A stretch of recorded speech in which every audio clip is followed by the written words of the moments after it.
నమస్తే, welcome to తొలి వెలుగు. ఎస్, రాష్ట్ర వ్యాప్తంగా మంత్రివర్గ విస్తరణకు ముహూర్తం ఫిక్స్ అయింది. మరో 5 రోజుల్లో మంత్రివర్గ విస్తరణ జరగబోతుంది. ప్రధానంగా మంత్రివర్గ విస్తరణలో 6 బెర్తులు ఖాళీ ఉంటే 6 ఖాళీలలో 4 ఖాళీలని ఇక ఫిల్ చేయబోతుంది రాష్ట్ర ముఖ్యమంత్రి రేవంత్ రెడ్డి మరో మంత్రివర్గం. ఇక మంత్రివర్గ విస్తరణకు వస్తే ఇప్పటికే చాలాసార్లు మంత్రివర్గ విస్తరణ జరగబోతున్నటువంటి అంశం తెర మీదకి వచ్చింది. అనేక మార్లు మంత్రివర్గంలో వీరికే చోటు దక్కబోతుంది. ఇక ఈ జిల్లా నుంచి వీరికి, ఈ సామాజిక వర్గం నుంచి వీరికి అనేటువంటి పేర్లు ప్రచారాలు ఎన్నోసార్లు అయినాయి. అయినప్పటికీ మంత్రివర్గ విస్తరణ పోస్ట్ పోన్ అవుతూ వచ్చినటువంటి పరిస్థితి. కానీ ఈసారి ముహూర్తం ఫిక్స్ అయినట్టు తెలుస్తోంది. ఈ నెల 19 లేదా 20న ఖచ్చితంగా మంత్రివర్గ విస్తరణ ఉండబోతుంది. దీనికి సంబంధించి ఈ నెల 16, 17న ముఖ్యమంత్రి రేవంత్ రెడ్డి ఢిల్లీకి పోన్నారు.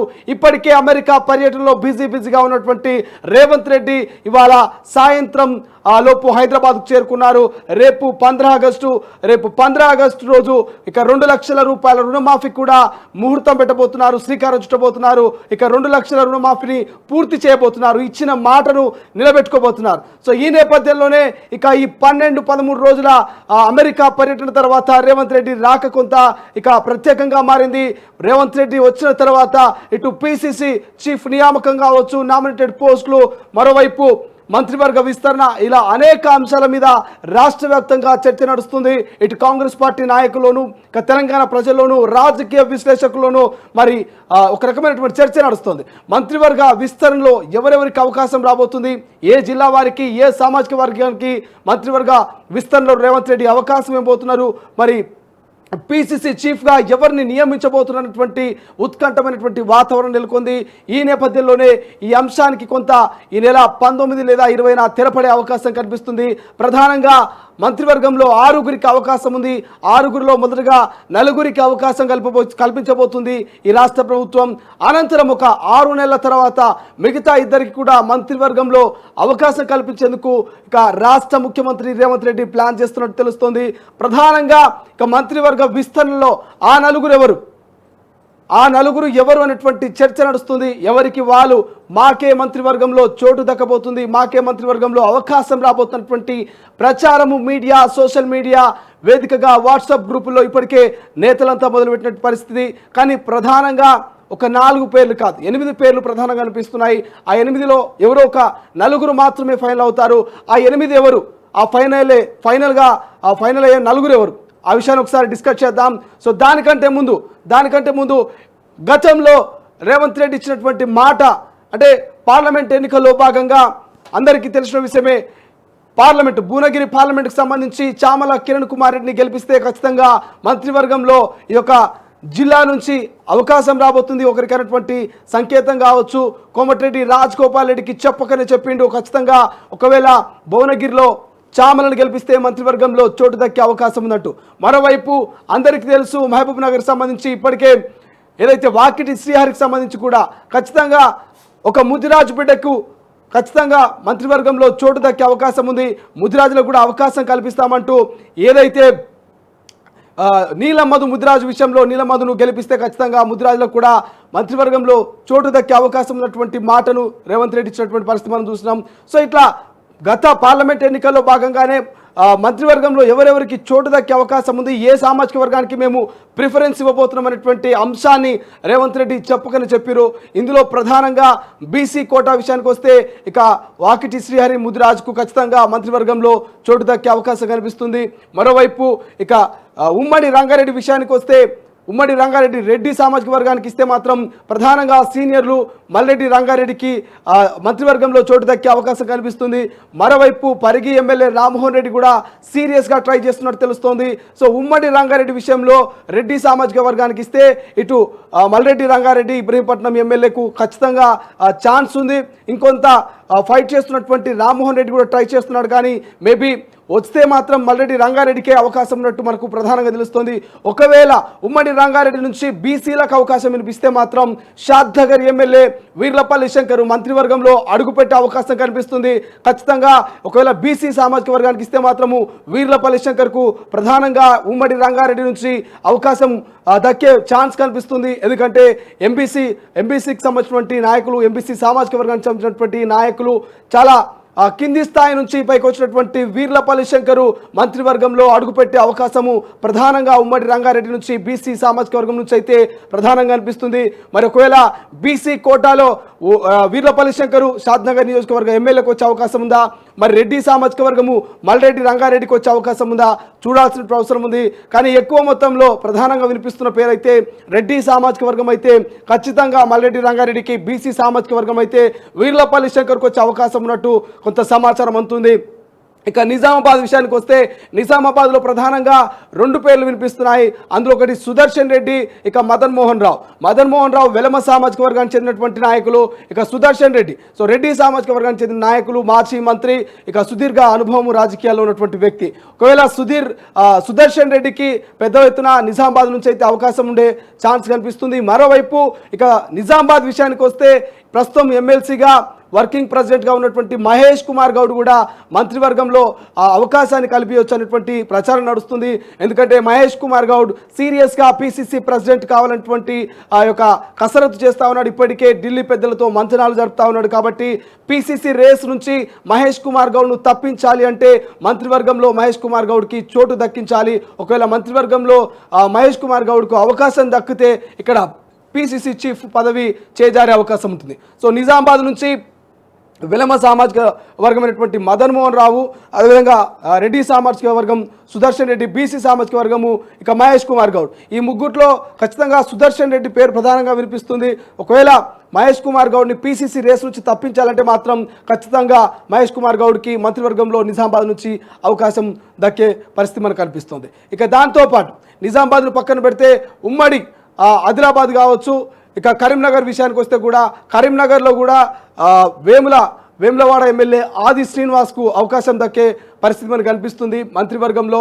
ఎందుకంటే మున్నూరు కాపు సామాజిక వర్గానికి చెందినటువంటి ఆది శ్రీనివాస్ను ఖచ్చితంగా బీసీ మున్నూరు సామాజిక వర్గం కాబట్టి ఖచ్చితంగా మంత్రివర్గంలో కరీంనగర్కి సంబంధించి వేములవాడ ఎమ్మెల్యే ఆది శ్రీనివాస్ కొంత అవకాశం దక్కబోతున్నట్టు సమాచారం అందుతుంది. ఇట్లా సామాజిక వర్గాలుగా, అదేవిధంగా కొంత నియోజకవర్గాలుగా, జిల్లాల వారిగా చూసుకుంటూ వస్తే ఈ విధమైనటువంటి ఈక్వేషన్ మనకు కనిపిస్తూ ఉన్నాయి. ఒకవేళ లంబాడకు సంబంధించి ఎస్టీకి సంబంధించి ఆలోచిస్తే బాలు నాయక్ ఉన్నారు. ఇక బాలు నాయక్ కూడా సీరియస్గా ట్రై చేస్తున్నటువంటి పరిస్థితి. ఖచ్చితంగా బాలు నాయక్ కూడా నాకు ఖచ్చితంగా మంత్రివర్గంలో చోటు దక్కే విధంగా ఆయన ప్రయత్నాలు చేస్తూ ఉన్నారు. మంత్రివర్గంలో నాకు అవకాశం కావాలన్నటువంటి రీతిలో ఆయన ప్రయత్నం చేస్తున్నటువంటి పరిస్థితి. ఇట్లా చాలామంది కూడా ఎవరికి వాళ్ళ ఈక్వేషన్స్. ఇక గ్రేటర్ హైదరాబాద్ విషయానికి వస్తే గ్రేటర్ హైదరాబాద్లో మొన్నటి అసెంబ్లీ ఎన్నికల్లో ఒక్క సీటు కూడా కాంగ్రెస్ గెలుచుకోలేదు. మరి గ్రేటర్ హైదరాబాద్ విషయంలో ఎవరికి ఇస్తారు? మొన్నటి ఉప ఎన్నికల్లో గెలిచినటువంటి శ్రీ గణేష్కు ఇస్తారనేటువంటి ప్రచారం జరిగింది. కానీ పూర్తి స్థాయిలో శ్రీ గణేష్కు ఇస్తారనేటువంటి కన్ఫర్మేషన్ అయితే లేదు.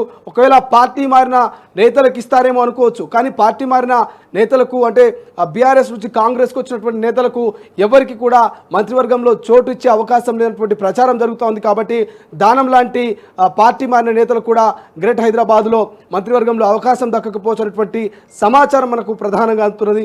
ఇక మిగిలినటువంటి ఈక్వేషన్స్ నల్గొండ విషయానికి వస్తే ఇంతకుముందు చెప్పుకున్నాం, రాజగోపాల్ రెడ్డికి ఆ యొక్క మంత్రివర్గంలో అవకాశం వచ్చేటువంటి ప్రణాళిక అయితే ఆయన పూర్తి స్థాయిలో సిద్ధం చేస్తున్నట్టు తెలుస్తోంది. ఒకవేళ మంత్రివర్గంలో అవకాశం ఇస్తే నాకు ఖచ్చితంగా హోంశాఖ ఇవ్వాలన్నటువంటి డిమాండ్ కూడా రాజగోపాల్ రెడ్డి చేస్తున్నట్టు మనం చూస్తూ ఉన్నాం. ఒక్కసారి ఆ బ్రేకింగ్ న్యూస్ కూడా మనం ఒకసారి ప్లే చేద్దాం. బ్రేకింగ్ న్యూస్లో కూడా ప్రధానంగా మనం కొన్ని పేర్లను అనుకున్నాము. ఆ పేర్లు ఒకసారి మీకు విజువల్స్లో కూడా కనిపించేటువంటి పరిస్థితి మనం చూస్తూ ఉన్నాము. ఏదైతే ముఖ్యమంత్రి రేవంత్ రెడ్డి అమెరికా పర్యటన ఇవాళ సాయంత్రం అయితే హైదరాబాద్కు చేరుకోబోతున్నారు. హైదరాబాద్ అంతరం ఈ నెల 16, 17న 2 రోజుల పాటు ఢిల్లీకి సీఎం రేవంత్ మఖా మార్చబోతున్నారు. అక్కడ పీసీసీ చీఫ్ నియామకం కావచ్చు, మంత్రివర్గ విస్తరణ, నామినేటెడ్ పోస్టులకు సంబంధించినటువంటి అంశాల మీద ఢిల్లీ పెద్దలతో చర్చించే అవకాశం మనకు ప్రధానంగా కనిపిస్తుంది. మరోవైపు సామాజిక వర్గాలను దృష్టిలో పెట్టుకుని క్యాబినెట్ విస్తరణ, మంత్రివర్గ విస్తరణ ముఖ్యమంత్రి రేవంత్ రెడ్డి చేయబోతున్నారు. ఖాళీగా ఉన్న 6 స్థానాల్లో 4 మంత్రి పదవులను భర్తీ చేసే అవకాశం మనకు ప్రధానంగా కనిపిస్తుంది. ఈ నేపథ్యంలోనే 2 బర్తులను ఖాళీగా ఉంచనున్న కాంగ్రెస్ అధిష్టానం ఆ 2 మరొక 6 నెలల తర్వాత భర్తీ చేసే ఛాన్స్ ఉన్నట్టు ప్రధానంగా మనకు సమాచారం. మరోవైపు పీసీసీ చీఫ్ పదవికి బీసీ సామాజిక వర్గానికి ఇచ్చే ఆలోచన చేస్తున్నట్టు తెలుస్తుంది.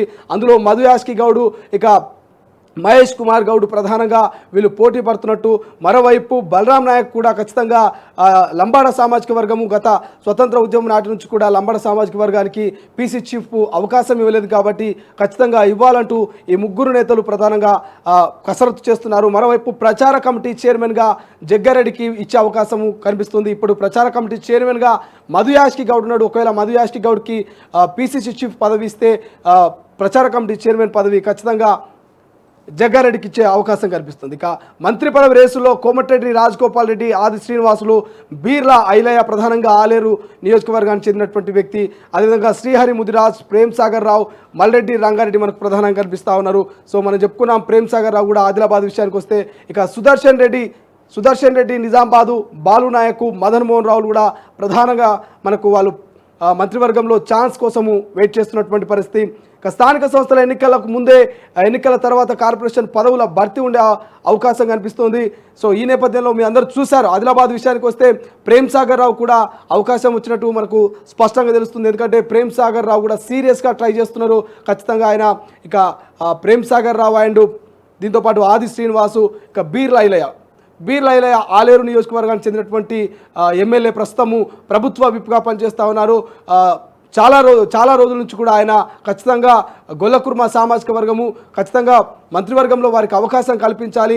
ఎప్పుడు కూడా గొల్లకుర్మలు మంత్రివర్గంలో లేనటువంటి పరిస్థితి లేదు కాబట్టి ఖచ్చితంగా గొల్లకుర్మ సామాజిక వర్గానికి చెందినటువంటి బీర్లా ఐలయ్యకు మంత్రివర్గంలో అవకాశం దక్కాలంటూ, అవకాశం ఇవ్వాలంటూ కూడా పెద్ద ఎత్తున కొంత ఆయన చర్యలు చేపడుతున్నట్టు, ఆయన ఎక్కడికక్కడ ఇక లాబింగ్ చేస్తున్నట్టయితే కనిపిస్తుంది. ఇప్పటికే ఆలోచిస్తున్నారు. చూద్దాం ఏ సామాజిక వర్గానికి మంత్రివర్గంలో అవకాశం ఇవ్వాలి, మరి ఇటు బీసీ సామాజిక వర్గాల్లో ఎంతమందికి ఇవ్వాలి, రెడ్డి సామాజిక వర్గంలో ఎంతమందికి అవకాశం ఇవ్వాలి, మరి ఇక ఎస్టీ సామాజిక వర్గంలో ఎంతమందికి అవకాశం ఇవ్వాలి, ఎస్సీ సామాజిక వర్గంలో ఎంతమందికి అవకాశం ఇవ్వాలన్నటువంటి ప్రచారం జరుగుతూ ఉంది. ఏది ఏమైనా కూడా ఉమ్మడి రంగారెడ్డి జిల్లాలో ఇంతవరకు ఒక్కరికి కూడా అవకాశం లేదు కాబట్టి అందులో రెడ్డిలకు ఇస్తే మల్రెడ్డి రంగారెడ్డి, బీసీలకు ఇస్తే వెల్లపల్లి శంకర్కి ఇచ్చే అవకాశం ఉంది. ఇక ఆదిలాబాద్ విషయానికి వస్తే ప్రేమ్ సాగర్కి ఇచ్చే అవకాశం ఉంది. నిజామాబాద్ విషయానికి వస్తే ఖచ్చితంగా సుదర్శన్ రెడ్డికి ఇచ్చే అవకాశం ఉంది. ఈ 3 ఉమ్మడి జిల్లాలకు మనకు చూస్తూ ఉన్నాం. ఇక నల్గొండ విషయానికి వస్తే రాజగోపాల్ రెడ్డికి అవకాశం దక్కే పరిస్థితి కనిపిస్తుంది. ఇక బాలు నాయక్ కూడా ఖచ్చితంగా అవకాశం ఇచ్చే పరిస్థితి మనకు కనిపిస్తుంది. ఓవరాల్గా 6 మంత్రివర్గ ఖాళీలలో 4 ఖాళీలు అయితే ప్రధానంగా ఫిల్ చేయబోతున్నారు. అనంతరం మరొక 6 నెలల తర్వాత ఇంకో 2 మంత్రివర్గంలోకి ఇంకో 2 తీసుకునేటువంటి అవకాశం అయితే మనకు కనిపిస్తూ ఉంది. సో చూద్దాం ఈ నెల 20 లేదా 21న ఖచ్చితంగా కన్ఫర్మేషన్ వస్తుంది. ఈ 3 డేట్లు 19, 20, 21లో ఖచ్చితంగా కన్ఫర్మేషన్ రాబోతున్నది. ఇన్ని రోజుల మంత్రివర్గ విస్తరణకు, పీసీ చీఫ్ నియామకు, అదేవిధంగా నామినేటెడ్ పోస్టులకు సంబంధించినటువంటి బిగ్ అప్డేట్ అయితే మనకు 19, 20, 21లోపు వస్తుంది. ఖచ్చితంగా ఈ యొక్క వార్తలు ఒక పులి స్టాప్ పెట్టే అవకాశం అయితే ప్రధానంగా కనిపిస్తుంది. అసలైన తొలి వెలుగు. ఫాలో వాట్సాప్ @తొలి వెలుగు official.